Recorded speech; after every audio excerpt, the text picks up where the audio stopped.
Hello जी, hello, नमस्कार, good morning, Ram Ram.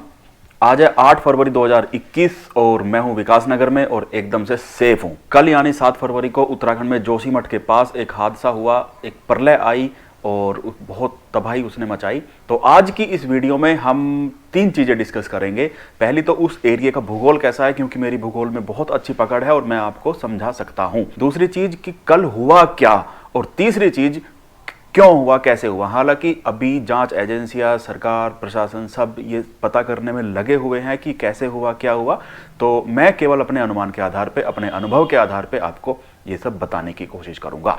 तो चलो सबसे पहले शुरू करते हैं कि यहाँ का भूगोल कैसा है और यहाँ पे कौन कौन सी जगहें कहाँ कहाँ पे हैं। आपको पता है कि बद्रीनाथ की तरफ से अलकनंदा नदी आती है और उसका पहला संगम होता है जोशीमठ के पास विष्णुप्रयाग में। विष्णुप्रयाग में अलकनंदा में धौली गंगा आकर मिलती है। धौली गंगा आती है नीति और नीति पास की तरफ से। नीति पास में भारत और चीन का बॉर्डर है। तो इस तरह से धौली गंगा नदी की वैली को नीति वैली भी कहते हैं। तो जब हम जोशीमठ से नीति वैली में चलते हैं यानी धौली गंगा नदी की वैली में चलते हैं, तो जोशीमठ से चलने के कुछ देर बाद एक स्थान आता है, उसका नाम है तपोवन। तपोवन में एक डैम का कंस्ट्रक्शन चल रहा है, उसे बोलते हैं तपोवन डैम। तो वीडियो में जितनी भी आपको डैम की फुटेज दिखी होंगी वो सारी इसी तपोवन डैम की फुटेज थी। तपोवन से थोड़ा सा और आगे चलते हैं तो हम पहुंचते हैं रेणी गांव में। रेणी गांव में धौली गंगा में ऋषि गंगा आकर मिलती है, यानी कि रेणी गांव में धौली गंगा और ऋषि गंगा दो नदियों का संगम है। अब हम धौली गंगा को छोड़ देते हैं, अब चलते हैं हम ऋषि गंगा की तरफ। तो जब हम धौली गंगा से ऋषि गंगा में चलेंगे तो इस एरिया में जंगल ज्यादा है और फिर आगे अगर हाइट पे चले जाएंगे तो बहुत सारे ग्लेशियर हैं। नंदा देवी से लेकर त्रिशूल और नंदा घुंटी, ये बहुत सारी चोटियां हैं और इन सब के बीच में बहुत सारे ग्लेशियर हैं और इन सारे ग्लेशियरों का पानी इस ऋषि गंगा में आता है, जो रेणी गांव के पास धौली गंगा में जाकर मिल जाती है। अच्छा, एक चीज और बताऊं, आगे हम गूगल मैप का गूगल सैटेलाइट का बहुत इस्तेमाल करेंगे इस वीडियो में। तो जितनी भी गूगल मैप की इमेजेज हैं, गूगल सैटेलाइट की इमेजेज हैं, सारी 1 या 2 साल पुरानी है। वो आजकल की इमेजेज नहीं है। चलिए, यहाँ का आप भूगोल समझ गए। अब बताते हैं कि कल क्या हुआ।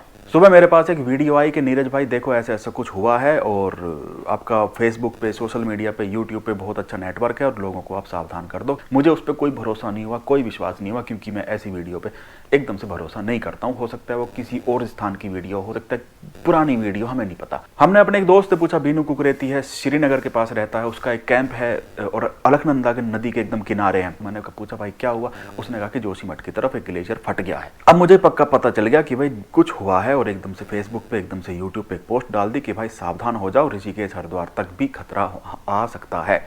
तब तक भाई गवर्नमेंट भी सक्रिय हो गई, जो कुछ होना था वो आपके सामने है। उसके बाद लोग घबराने लगे, हमारे पास फोन आने लगे कि भाई नीरज तुम सुरक्षित तो हो, या फिर किसी का दोस्त कोई उत्तराखंड घूमने आया हुआ है, वो कह रहे हैं कि उसका फोन नहीं लग रहा है, तो लोग घबरा जाते हैं। तो हमने इस बारे में भी बहुत सारी कोशिश करी। इतना तो सब आपको पता है।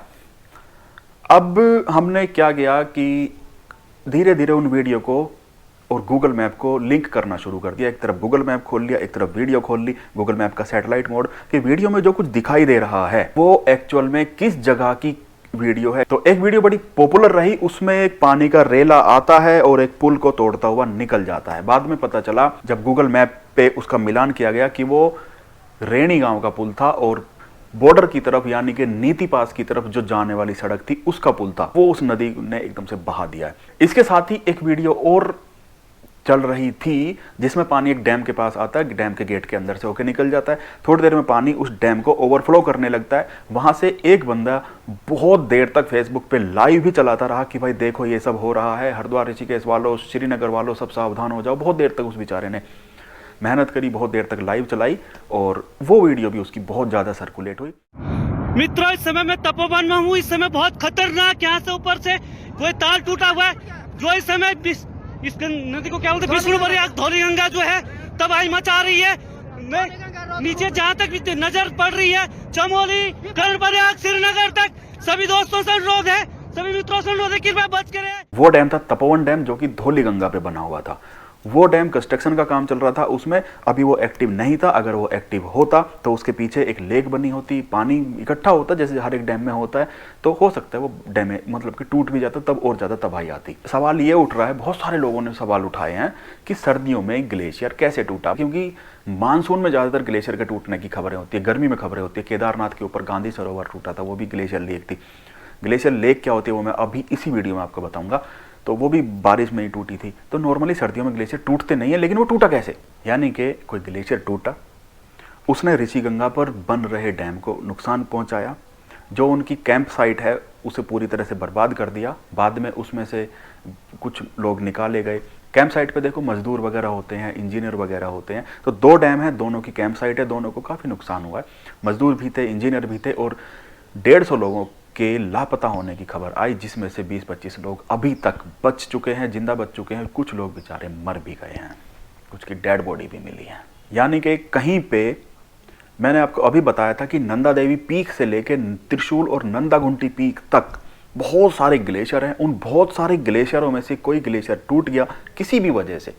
कुछ लोग कहते हैं इसमें चीन की हरकत हो सकती है, मे बी चीन की हरकत हो सकती है, मे बी वो भारत सरकार है, हमारी सुरक्षा एजेंसियां वो करेंगी, तो मे बी किसी भी वजह से चलो ग्लेशियर टूट गया। ग्लेशियर टूटा, उसने पूरी ऋषिगंगा वैली में तबाही मचाई और वो फिर पहले डैम तक आया।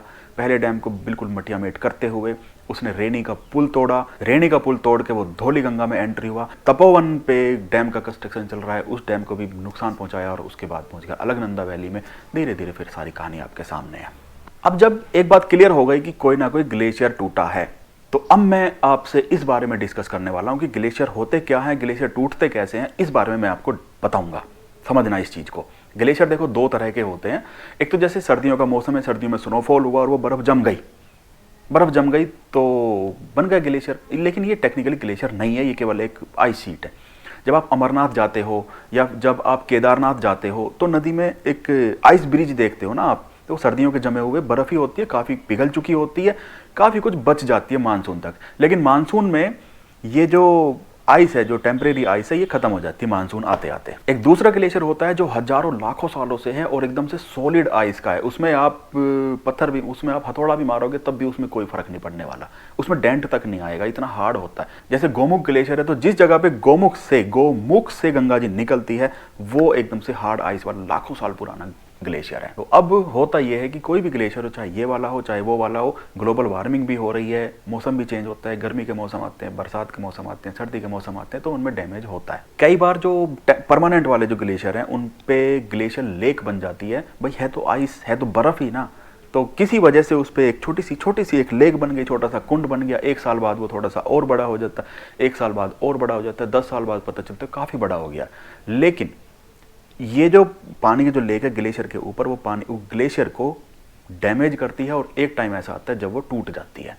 ऐसे बहुत सारे केस हुए हैं हिमालय में भी और हिमालय से बाहर भी। करोड़ों लीटर पानी और उसके साथ ग्लेशियर का टूटा हुआ टुकड़ा, बर्फ और ये सब कुछ बर्बाद करता हुआ चलता है। अपने साथ मिट्टी को बहा के ले जाता है, अपने साथ पत्थरों को, पेड़ों को, सब जो कुछ भी उसके रास्ते में आता है सब। तो यहाँ पे भी जो हुआ है वो भी कुछ ऐसा ही था। ग्लेशियर क्या होते हैं ये आपको समझ में आ गया। ग्लेशियर पे लेक कैसे बनती है वो आपके समझ में आ गया, और लेक टूटती कैसे वो आपको समझ में आ गया। अब हम थोड़ा सा अपना दिमाग लगाने की कोशिश करेंगे और सैटेलाइट इमेज से 1 या 2 साल पुरानी, हमेशा याद रखना इस वीडियो में जितनी भी सैटेलाइट इमेज दिखाई जा रही है वो 1 या 2 साल पुरानी है, वो आजकल की वीडियो नहीं है, आजकल की इमेज नहीं है। तो अभी हम नंदा देवी से लेकर त्रिशूल और नंदाघुंटी तक कुछ ग्लेशियरों की पड़ताल करेंगे, कुछ ग्लेशियरों के सैटेलाइट व्यू देखेंगे और उनमें से कौन सा ग्लेशियर सबसे ज्यादा डैमेज है ये देखने की कोशिश करेंगे। लेकिन उससे पहले मैं आपको एक चीज और बता दूं, इस फुटेज को आप गौर से देखो। इसमें बनाने वाले गांव में खड़े हैं, गांव से कुछ दूर पगडंडी पे खड़े हैं। हो सकता है कि वो पानी का शोर सुन के,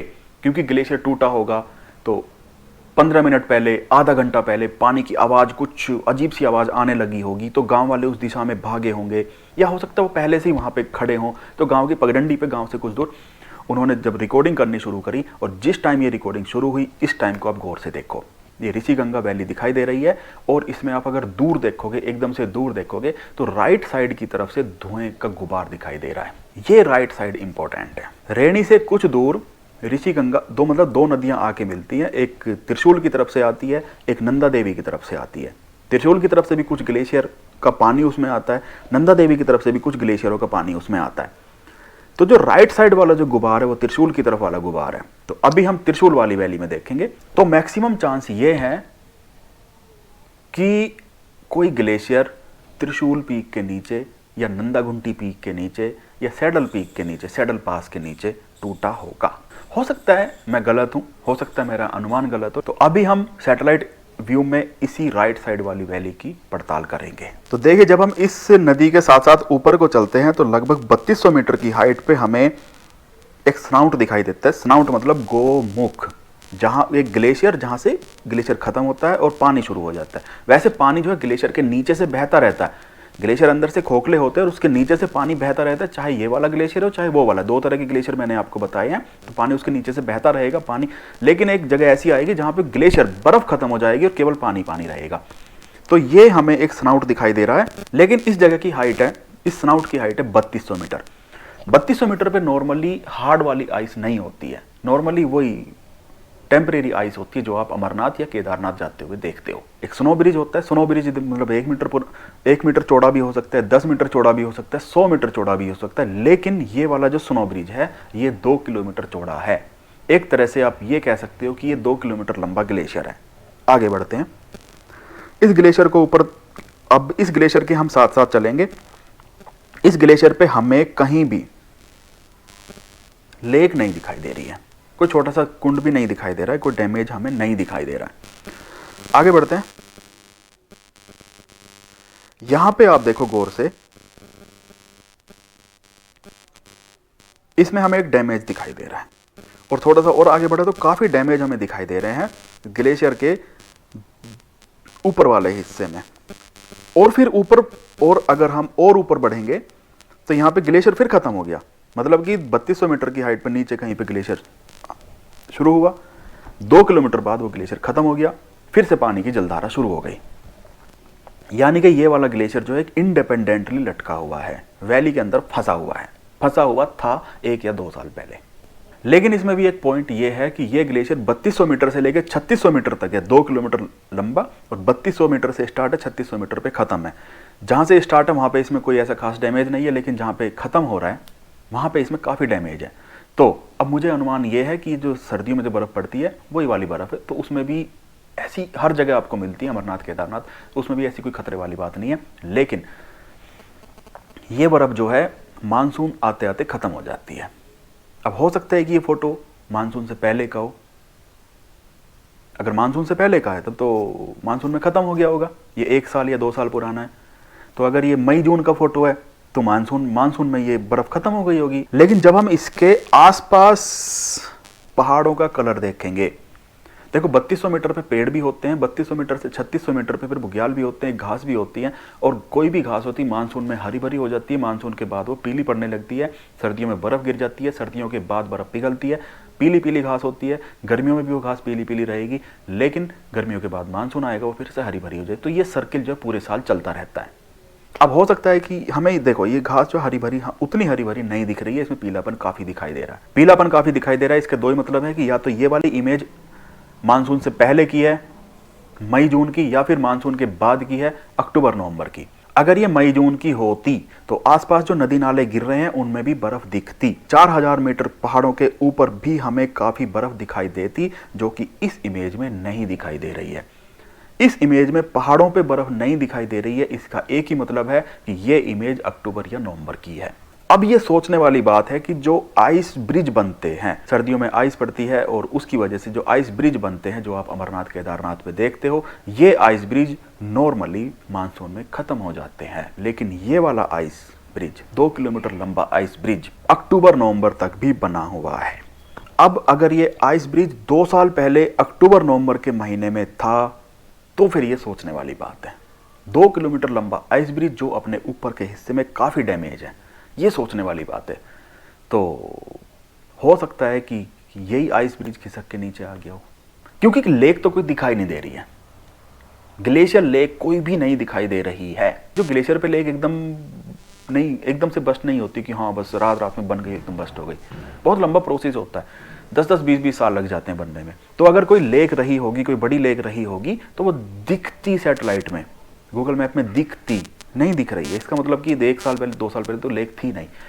तो लेक का तो कोई ऐसा हमें इशू नहीं दिखाई दे रहा। बाकी तो जांच एजेंसियां वो अपना काम कर रही हैं, उनकी रिपोर्ट आएगी तो उसके बाद ही कुछ कहना। लेकिन मेरा अनुमान यही है कि ये जो आइस ब्रिज लटका हुआ था, इसी ने यहाँ पे तबाही मचाई है। हो सकता है मेरा अनुमान गलत भी हो सकता है मेरा अनुमान सही भी हो। बाकी इस वीडियो को ख़त्म करने से पहले लास्ट में मैं एक बार उत्तराखंड सरकार को धन्यवाद देना चाहूँगा, जिन्होंने एकदम से मिनटों के अंदर ये डिसीजन लिया और टिहरी डैम को रोक के, टिहरी डैम भागीरथी नदी पे बना हुआ है, श्रीनगर डैम जो अलकनंदा नदी पे बना हुआ है, तबाही अलकनंदा नदी के रास्ते आ रही थी, यानी कि श्रीनगर डैम को नुकसान हो सकता था। उन्होंने टिहरी डैम का पानी रोक के श्रीनगर डैम को खाली करा दिया। ये जो डिसीजन है, और मिनटों के अंदर सारी सरकारी मशीनरी, सारी पुलिस, आईटीबीपी, एनडीआरएफ, एसडीआरएफ, सब कुछ वहाँ पे लग गए डैमेज को कंट्रोल करने में, रेस्क्यू करने में लग गए। ये बहुत बड़ी बात है और इसके लिए मैं उत्तराखंड सरकार को बहुत बहुत धन्यवाद देता हूँ। तो चलिए इस वीडियो को ख़त्म करते हैं। आज का ये हमारी वीडियो कैसी लगी बताना ज़रूर। इससे आपको क्या जानकारी मिली, क्या नया आपको सीखने को मिला, और आप हमसे फ्यूचर में क्या, किस एरिया, मतलब क्या जानना चाहते हैं, वो सब, मतलब कुछ भी आपके दिमाग में आ रहा है कमेंट करके बताना। चलिए ठीक है, राम राम।